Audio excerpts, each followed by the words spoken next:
Hello students, today we will study about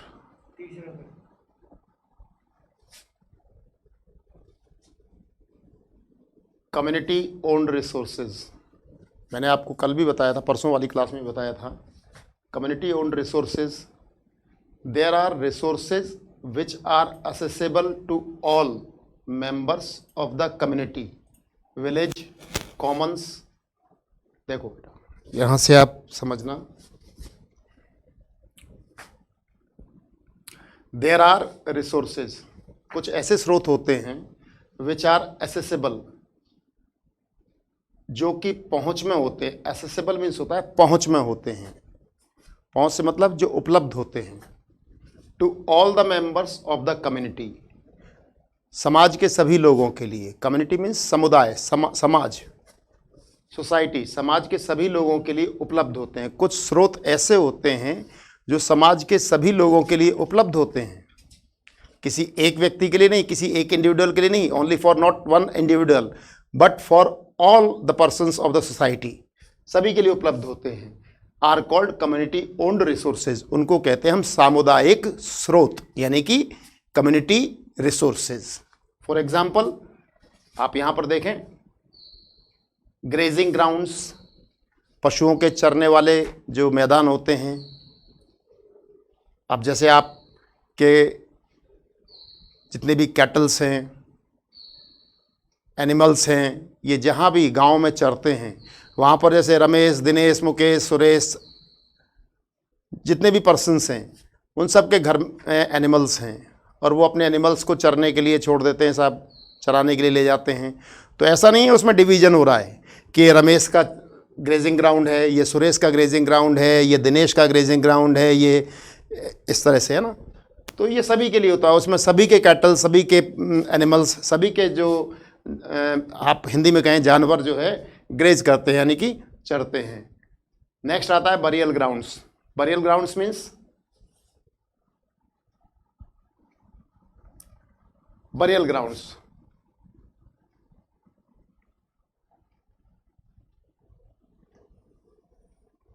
burial ground means होता है जैसे कि आपके शमशान घाट, कब्रिस्तान.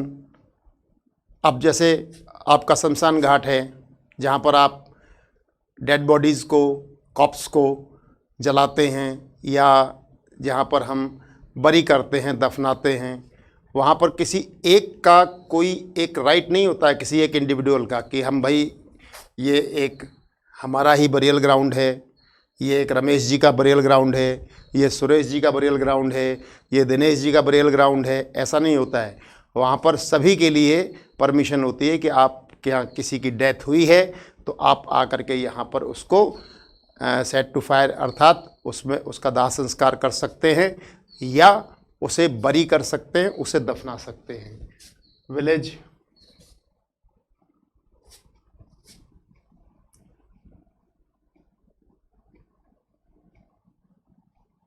विलेज पॉन्ड्स, गांव के तालाब. गांव के तालाब सभी के यूज़ के लिए होते हैं. पब्लिक पार्क्स, पब्लिक जो पार्क्स होते हैं वो सभी के सभी लोग जाते हैं उसमें घूमने फिरने के लिए. पिकनिक स्पॉट्स, पिकनिक स्पॉट्स आपने देखा होगा, ये भी कम्युनिटी ओन्ड रिसोर्सेज होते हैं. पिकनिक मनाने के लिए अगर कोई कहीं जा रहा है, जैसे कोई पिकनिक मनाने की जगह है, वहाँ पर किसी एक का कोई राइट नहीं होता, किसी एक का कोई एक इंडिविजुअल उसको रेगुलेट नहीं करता है, कोई एक व्यक्ति उसे रेगुलेट नहीं करता है, कोई एक व्यक्ति उसे कंट्रोल नहीं करता है कि भाई ये हम, केवल हम या हमारा फैमिली या हमारा ही एक कम्युनिटी वो ही जाएगी. सभी लोग वहाँ पिकनिक मनाने के लिए जाते हैं. प्लेग्राउंड्स इन अर्बन एरियाज़, शहरी क्षेत्रों में. अर्बन एरियाज़ मीन्स शहरी क्षेत्रों में जो प्लेग्राउंड्स होते हैं, खेल के मैदान होते हैं, वहाँ पर आपने देखा होगा सभी क्लास के, सभी वर्गों के लोग वहाँ पर अपना खेल खेलते हैं. आर डिफैक्टो, डिफैक्टो मीन्स होता है really, de facto means really, are really accessible to all people, वो सभी के लिए उपलब्ध होते हैं. असेसेबल मीन्स उपलब्ध होते हैं, अवेलेबल, पहुंच में होते हैं. टू ऑल पीपल, सभी लोगों के लिए होते हैं, लिविंग देयर, जो वहाँ पर रह रहे होते हैं. तो आपका क्लियर हुआ community based resources, community based resources. अब नेक्स्ट जो आता है वो आता है नेशनल रिसोर्सेज. टेक्निकली, तकनीकी तौर पर ऑल द रिसोर्सेज अब नेशनल रिसोर्सेज क्या होता है? ऐसे रिसोर्सेज जो हमारे कंट्री की टेरिटरी में आते हैं।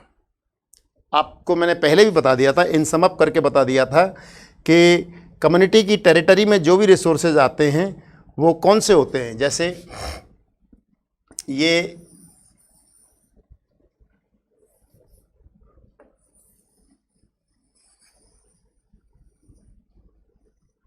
मान लो इंडिया है। अब ये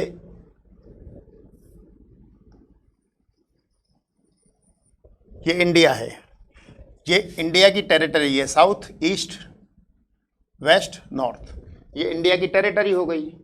अब इस इंडिया की टेरिटरी में, इस इंडिया की सीमा में जितनी भी चीज़ें आ रही हैं, either they are mountains, they are rivers, they are ponds, plains, factories, playgrounds, parks, houses, roads, railways, bridges, सारी चीज़ें एट्सेट्रा एट्सेट्रा, सारी चीज़ें वो सारी किस में आएंगी? हमारे नेशनल रिसोर्सेज में आएगी। Technically all the resources belong to the nation. वे सारे स्रोत जो कि नेशन से बिलोंग करते हैं, राष्ट्र से बिलोंग करते हैं, अर्थात वे सारे स्रोत जो राष्ट्र के होते हैं, देश के होते हैं, अर्थात जो जिन पर देश का अधिकार होता है, एक कंट्री का अधिकार होता है, आर कॉल्ड नेशनल रिसोर्सेज। उनको हम नेशनल रिसोर्सेज कहते हैं। The country has legal powers to acquire even private property for public good. यहां ध्यान से देखना आप, the country has legal powers, देश को कानूनी अधिकार होता है। मैंने उस दिन भी आपको बताया था, लास्ट क्लास में, लास्ट वीडियो में आपको बताया था कि जैसे मैंने आपसे पूछा था, एक क्वेश्चन पुटअप किया था, क्या आपका घर आपका है? क्या किसी का भी, जैसे कोई भी बिल्डिंग है, क्या उसकी पर्सनल होती है? नो, नहीं होती है। अगर गवर्नमेंट को पब्लिक वेलफेयर में वो पर्टिकुलर बिल्डिंग या पर्टिकुलर लैंड, पर्टिकुलर बिल्डिंग या पर्टिकुलर लैंड या पर्टिकुलर एक एरिया अक्वायर करना है, किसके वेलफेयर में? पब्लिक वेलफेयर में, या कंट्री के वेलफेयर में, या स्टेट के वेलफेयर में, तो वो उस लैंड को वो गवर्नमेंट अक्वायर कर लेगी without taking permission of the individual, उस व्यक्ति की परमिशन लिए बिना। हाँ, उसको कुछ पैसा वैसा दे करके कि भाई हम आपको इतना रिफंड इसका देते हैं, इसका इतना मुआवजा हम दे रहे हैं, इसको ले लो। अगर तब भी वो नहीं मानता है, फिर भी वो उसको अक्वायर करने के लिए लीगली वैलिड होते हैं। देखिए आप, the country has legal powers, किसी भी देश के पास कानूनी अधिकार होते हैं to acquire even private property. ध्यान रखना, टू एक्वायर कब्जा करने के, कब्जा करने से मतलब जबरदस्ती कब्जा कर लिया, यानी उसको लेने के अधिकार होते हैं। किसको लेने के? इवन प्राइवेट प्रॉपर्टी, निजी संपत्ति को भी लेने के अधिकार होते हैं। किसके लिए? फॉर, अभी मैंने आपको बताया था ना, फॉर पब्लिक गुड, लोगों की भलाई के लिए, लोगों की भलाई के लिए। अब कैसे? फॉर एग्जाम्पल, मैंने उस दिन भी आपको बताया था, जैसे ये एक रोड है, यहाँ से एक रोड निकलनी है, इसको इरेज करके यहाँ देखते हैं, है ना। एक प्लेस है ए, एक प्लेस है बी, ओके। अब इस एक ए प्लेस से बी प्लेस पर जाने के लिए हमें यहाँ बीच में एक विलेज पड़ता है, या ये कह लें कि हम एक सेटलमेंट पड़ती है, एक बस्ती पड़ती है बीच में। ए और बी जो पॉइंट है, इन दोनों के बीच में एक विलेज या एक कह लें कि सेटलमेंट पड़ती है। अब ए पॉइंट से बी पॉइंट तक जाने के लिए किसी भी ट्रांसपोर्ट को इतना लंबा रास्ता तय करना पड़ता है, यानी कि यहाँ से ए से बी तक पहुँचने के लिए केवल 5 kms की डिस्टेंस को हमें कवर करना है। 5 kms की डिस्टेंस को कवर करने के, यानी 5 किलोमीटर की डिस्टेंस को कवर करते ही हम ए पॉइंट से बी पॉइंट पर पहुँच जाते हैं, ओके। बट यहाँ पर क्या है, इसका जस्ट एंटोनाइम है, बिल्कुल उल्टा है। लेकिन अगर ये डिस्टेंस अगर कवर नहीं हो रही है तो ए से बी तक पहुंचने के लिए हमें नियर अबाउट 80 kms चलना पड़ता है, यानी इतना घूम करके जाना पड़ता है। अब यहां से ए और बी एक बहुत ही इंपॉर्टेंट पॉइंट है, या तो वो कंट्री के लिए, किसी नेशन के लिए इंपॉर्टेंट है, या फिर पब्लिक वेलफेयर के लिए इंपॉर्टेंट है, कोई भी ट्रांसपोर्टेशन के लिए इंपॉर्टेंट है कि भाई कोई सामान यहाँ से यहाँ जल्दी पहुँच जाएगा, या आर्मी के लिए इंपॉर्टेंट है, सेना के लिए इंपॉर्टेंट है कि भाई ए से और बी पॉइंट पर आर्मी को पहुँचने में केवल 5 आवर्स का टाइम लग रहा है। सपोज दैट 5 आवर्स का टाइम लग रहा है, लेकिन यहाँ से अगर इस रास्ते को हम फोल्ड कर दें, घुमा दें, इधर से इधर घुमा दें, तो यहाँ ये टाइम कंज्यूम हो रहा है टोटल 15 आवर्स। तो अब गवर्नमेंट क्या करेगी कि ए और बी को कनेक्ट करने के लिए जितनी भी सेटलमेंट्स हैं उनको या तो राजी करेगी, पहले मनाएगी कि भाई आप मान जाओ और ये बीच की जो जमीन है वो हमको दे दो, ताकि यहां से इतना इस रोड को हम कनेक्ट कर सकें, ताकि ये जो डिस्टेंस है ये इतनी दूरी ट्रांसपोर्टेशन को तय नहीं करनी पड़े। और अगर नहीं मानते हैं लोग तो गवर्नमेंट इसको अक्वायर कर लेगी, यानी कि जबरदस्ती उनसे ले लेगी। ठीक है, तो यहां से और यहां तक की डिस्टेंस को केवल 5 आवर्स में ही कवर करने के लिए गवर्नमेंट क्या करती है, इस लैंड को अक्वायर कर लेगी। यही यहाँ पर इवन प्राइवेट प्रॉपर्टी, अब ये यहाँ पर ये प्रॉपर्टी किसकी है, सपोज दैट ये विलेज है, एक होम यहाँ पर है, एक होम यहाँ पर है, एक होम यहाँ पर है, एक होम यहाँ पर है, एक होम यहाँ पर है, एक होम यहाँ पर है, एक होम यहाँ पर है, ये इस तरह से एक सेटलमेंट है पूरी। अब इस सेटलमेंट को डिस्टर्ब करना है, डिस्टर्ब करने के लिए यहाँ से रोड निकालनी है और चौड़ी रोड निकालनी है। तो सेटलमेंट, इस रोड के बीच में जितने भी घर आ रहे हैं, जितने भी हाउसेज आ रहे हैं, उन सबको या तो वो पैसा दे करके गवर्नमेंट के भाई आप पैसा लीजिए और आप इस जगह को छोड़िए, और फिर भी नहीं मानते हैं तो ना तो गवर्नमेंट पैसा देगी बल्कि उनसे ज़मीन भी ले लेगी और उस लैंड को वो एक्वायर कर लेगी। इसीलिए यहाँ पर लिखा हुआ है द कंट्री, किसी भी देश को हैज़ लीगल पावर्स, कानूनी अधिकार होते हैं टू एक्वायर, लेने के, इवन प्राइवेट प्रॉपर्टी, निजी संपत्ति को, जैसे मेरी संपत्ति है और गवर्नमेंट को लग रहा है कि मिस्टर मनोज कुमार पांडे की संपत्ति गवर्नमेंट के काम आ सकती है या कंट्री के काम आ सकती है, समझ रहे हैं ना आप। मिस्टर मनोज कुमार पांडे की जो प्रॉपर्टी है वो गवर्नमेंट के काम आ सकती है या फिर कंट्री के या नेशन के वेलफेयर में काम आ सकती है, तो वो मेरी निजी संपत्ति यानी प्राइवेट प्रॉपर्टी को भी एक्वायर करने में बिल्कुल भी हेजिटेट नहीं होगा वो नेशन या वो गवर्नमेंट। ठीक है, तो वो एक्वायर कर, private, even the private property, private property को भी एक्वायर कर लेगी फॉर पब्लिक गुड, किसके लिए, निजी हित के लिए, सॉरी सार्वजनिक हित के लिए, लोगों के हित के लिए। यू माइट हैव सीन, आपने देखा होगा रोड्स, सड़कों को, कैनाल्स, नहरों को, रेलवेज, रेलों को बीइंग कंस्ट्रक्टेड ऑन फील्ड्स, देखा होगा आपने कि ये जो रोड्स है ये हवा में तो बनती नहीं है। आपने देखा रोड्स जो हैं, कैनाल्स, नहरें हैं, ये हवा में तो बनती नहीं, ये सब नीचे ही तो बनती हैं, लैंड एरियाज में बनती हैं, है ना। रेलवेज, ये भी ऐसा नहीं है कि चलो बना दो, ऊपर ही ऊपर रेलवे को बना दो। बीइंग कंस्ट्रक्टेड, इनको बनाया जा रहा है, बनाया गया है ऑन फील्ड्स, किस पर, ग्राउंड पर बनाया गया है। कौन से ग्राउंड पर बनाया गया है, ओन्ड बाई, जिस पर हक होता है, जिस पर अधिकार होता है, किसका, सम इंडिविजुअल्स, कुछ लोगों का। रेलवे लाइन है, रेलवे लाइन नीचे ही तो बिछेगी, लेकिन वो जमीन किसकी होगी, लोगों की होगी, प्राइवेट प्रॉपर्टी होगी, है ना। अब उस प्राइवेट प्रॉपर्टी को भी गवर्नमेंट क्या करती है, एक्वायर कर लेती है और वहां से रेलवे लाइन को निकाल दिया जाता है। अर्बन डेवलपमेंट अथॉरिटीज, शहरी विकास प्राधिकरण, अथॉरिटी मीन्स प्राधिकरण, है ना। अर्बन डेवलपमेंट अथॉरिटीज, शहरी विकास प्राधिकरण, get empowered by the government. शहरी विकास प्राधिकरण जो कि एक इंस्टीट्यूशन है, एक संस्था है, इसको गेट एम्पावर्ड, इसको ताकत मिली है, गेट एम्पावर्ड, इसको ताकत मिली है। यानी जैसे मैं हूं, मैं किसी भी इंस्टीट्यूशन में मैं किसी पोस्ट पर काम कर रहा हूं, तो अब उस पोस्ट पर काम कर रहा हूं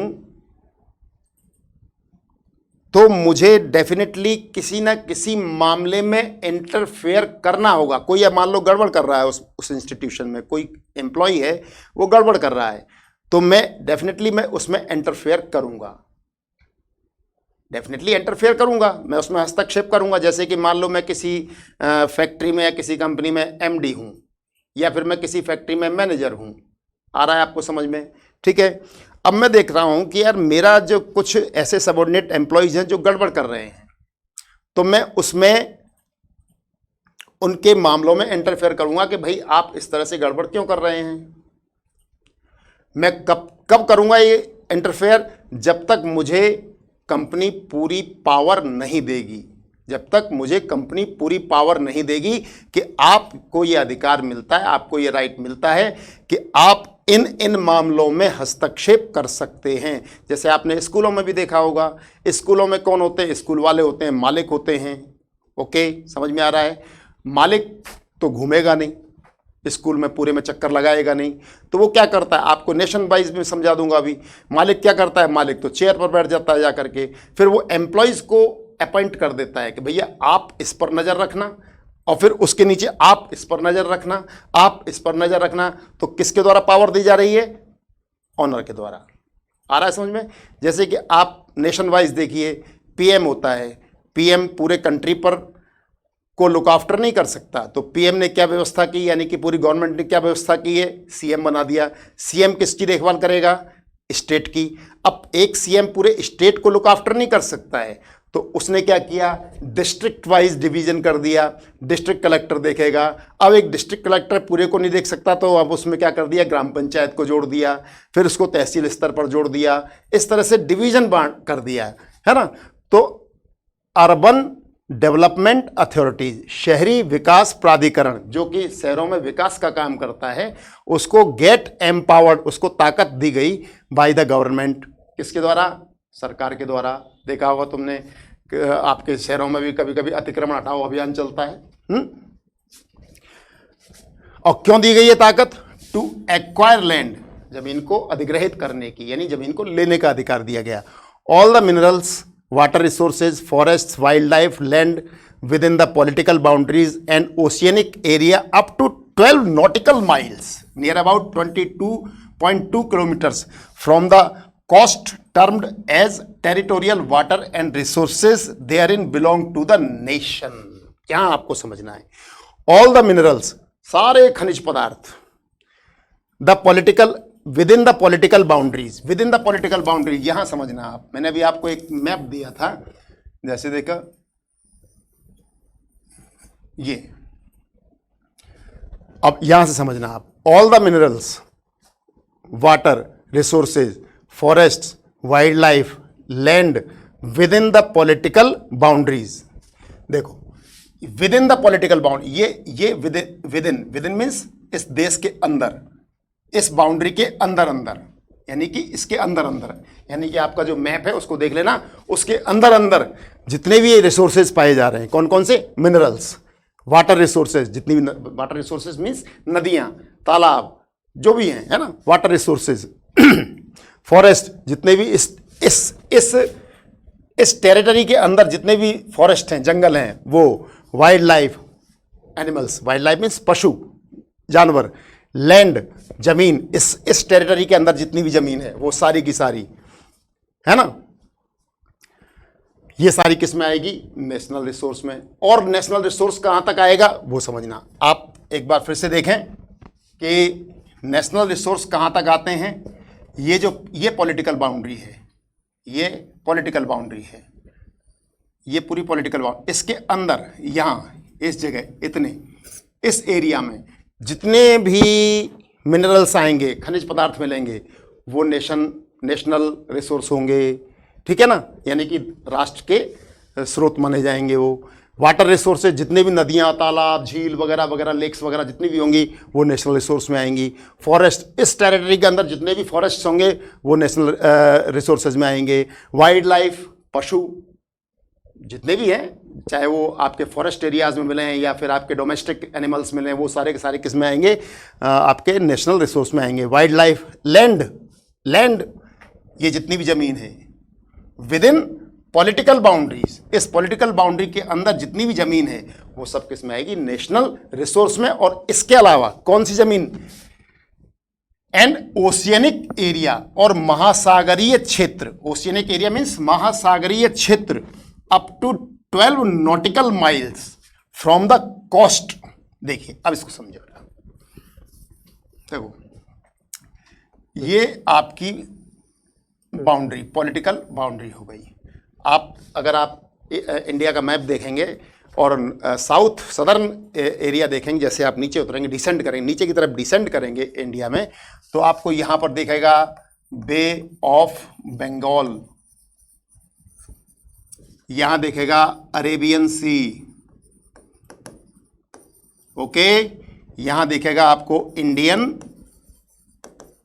ओशियन, ओके। अब आप समझना यहां से,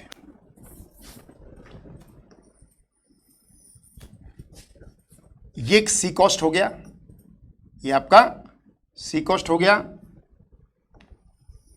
अब इस सी कोस्ट यहां तक तो अपना रिसोर्स है ही, ये तो अपना है ही अपनी जमीन, लेकिन इससे 12 नॉटिकल माइल्स, नियर अबाउट 22, अब 1 nautical mile, 1 NAUTICAL nautical mile equal to 1.9 kilometre होता है, अप्रॉक्स 1.9 किलोमीटर होता है।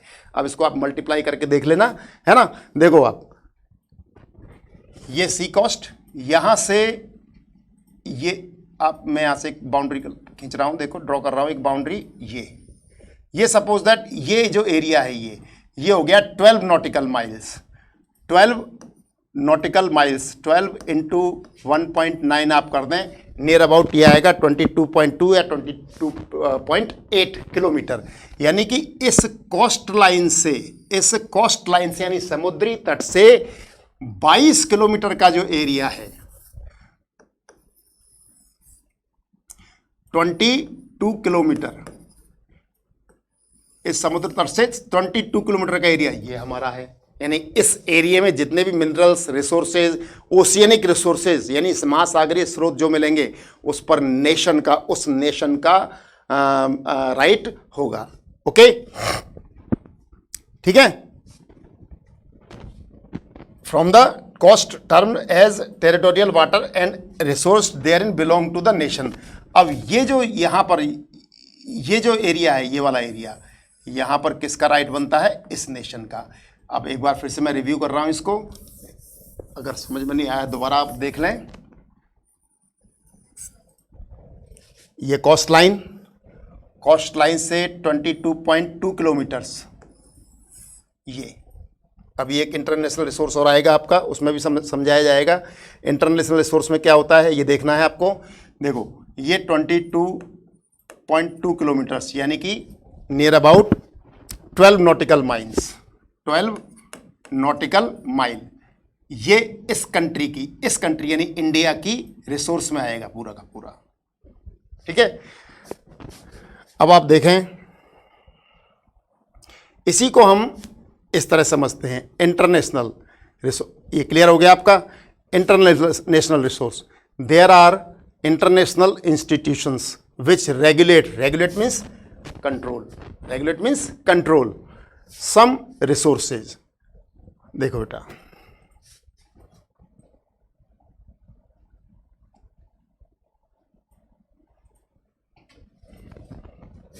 देयर आर इंटरनेशनल इंस्टीट्यूशंस, कुछ अंतर्राष्ट्रीय क्षेत्र भी होते हैं, विच रेगुलेट मीन्स कंट्रोल करते हैं,